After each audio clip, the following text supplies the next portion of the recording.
Assalamualaikum warahmatullahi wabarakatuh. Bertemu lagi dengan channel saya, channel Desi Ferawati. Kali ini kita akan membahas materi Fisika kelas 12 tentang rangkaian seri paralel hambatan. Sebelum kita mulai, silakan Anda klik tombol subscribe untuk mengembangkan channel ini dan tombol lonceng untuk mengetahui info-info terbaru dari channel ini. Baiklah, kita mulai untuk materi kali ini tentang rangkaian seri paralel hambatan. Nah, kita bagi dua, rangkaian seri dan rangkaian paralel. Nah, rangkaian seri itu merupakan rangkaian yang disambung. Kalau kita gambar, kira-kira seperti ini. Kita ambil ini sebagai R1, ini R2. Kita ambil aja R-nya 2 untuk rangkaian yang sekarang ini. Kemudian dihubungkan dengan sumber tegangan P. Nah, untuk rangkaian seri, ini merupakan rangkaian yang disambung. Artinya dia tidak bercabang. Kalau rangkaiannya disambung, berarti arus yang keluar dari sumber akan lewat ke R1 sebesar I, lewat ke R2 juga sebesar I.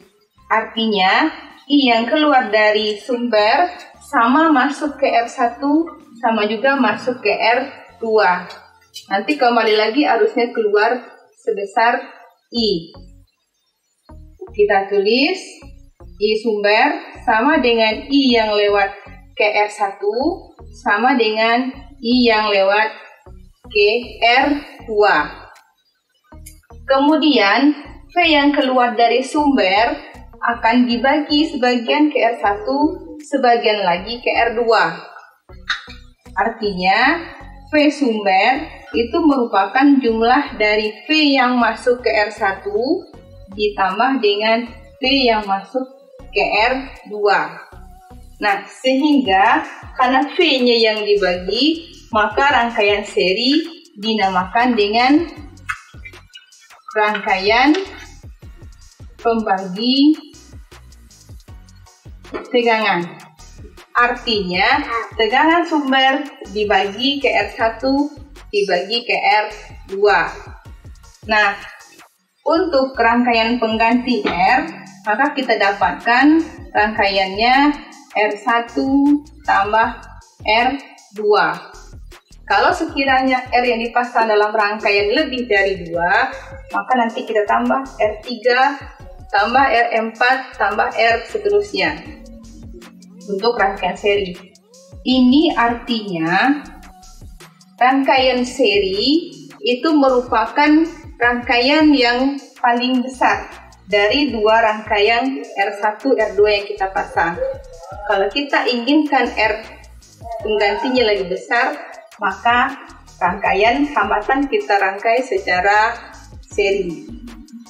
Kita bandingkan dengan rangkaian paralel. Kira-kira gambarnya seperti ini. Dihubungkan dengan sumber tegangan P. Ini R1, R2. Untuk P, arus yang keluar sebesar I. Karena di sini ada cabang, sesuai dengan hukum Kirchhoff 1, bahwa kalau sebuah arus melewati titik cabang, maka arus itu akan dibagi. Jadinya I ini akan masuk sebagian ke R1, masuk lagi sebagian ke R2. Nanti di pertemuan cabang, ia akan keluar lagi sebesar I.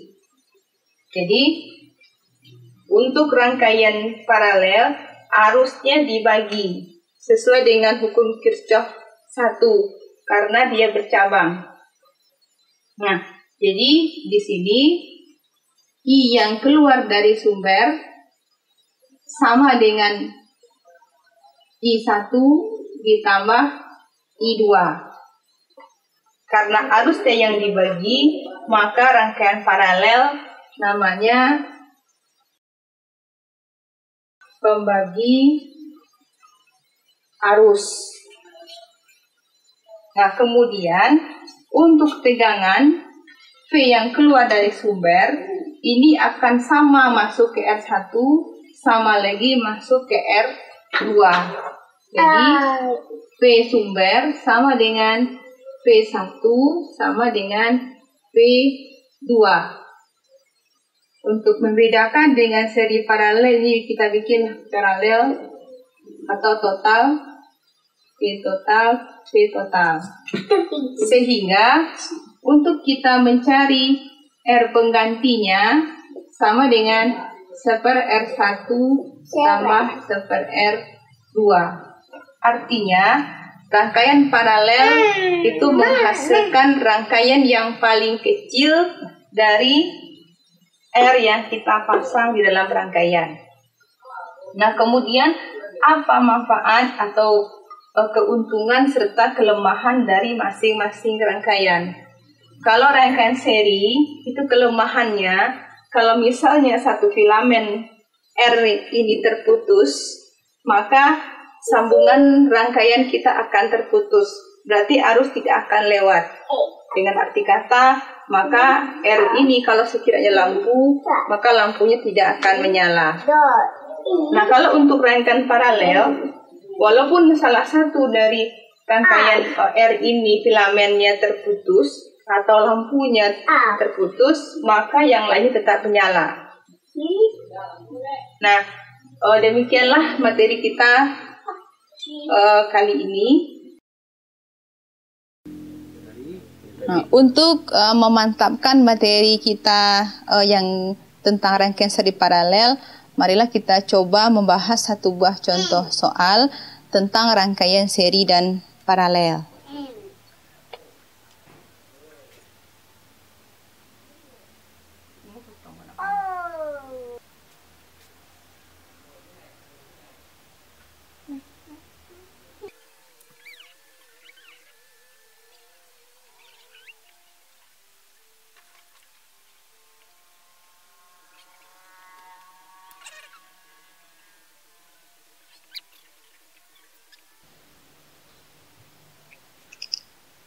Baiklah, kita akan coba membahas contoh tentang rangkaian seri paralel hambatan.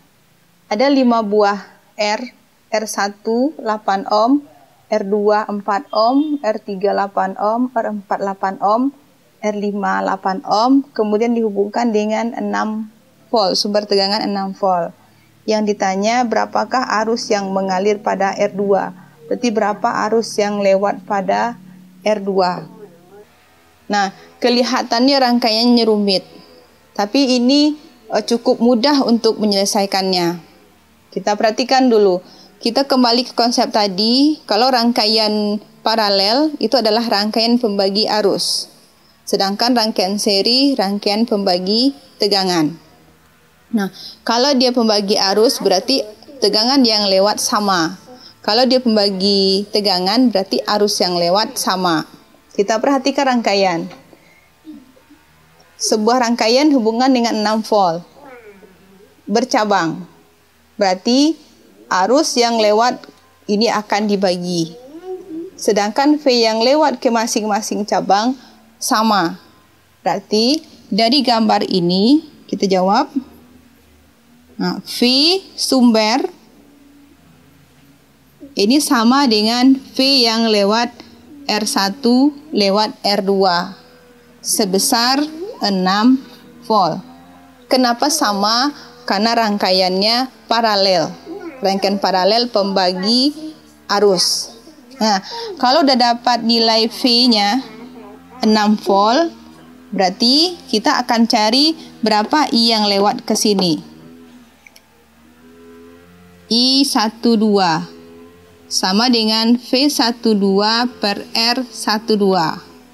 Ternyata kita butuh R12. Kita cari dulu R12. R12 itu adalah rangkaian seri. R1 dan R2 rangkaian seri. Kita mencari R penggantinya, cukup menjumlahkan. R12 sama dengan R1 tambah R2. Sama dengan 8 tambah 4. 12 ohm. Nah, sehingga kita cari I2, I12, berarti V12 6 volt per R12 12 ohm. Dapatlah dia setengah ampere. Nah, arus yang lewat ke sini ke R1 ke R2 setengah ampere. Kalau rangkaian tidak bercabang, berarti arus yang lewat sama. Artinya I12 sama dengan I yang lewat ke R1 sama dengan I yang lewat ke R2 sama dengan setengah ampere. Nah, jadi kalau ditanya tentukan arus yang mengalir pada R2, itu jawabannya adalah setengah ampere. Nah, kelihatan rangkaiannya rumit, ternyata jalannya cukup pendek. Mudah bukan? Nah, untuk kali ini demikianlah pembelajaran kita. Kita sudahi dengan Assalamualaikum warahmatullahi wabarakatuh.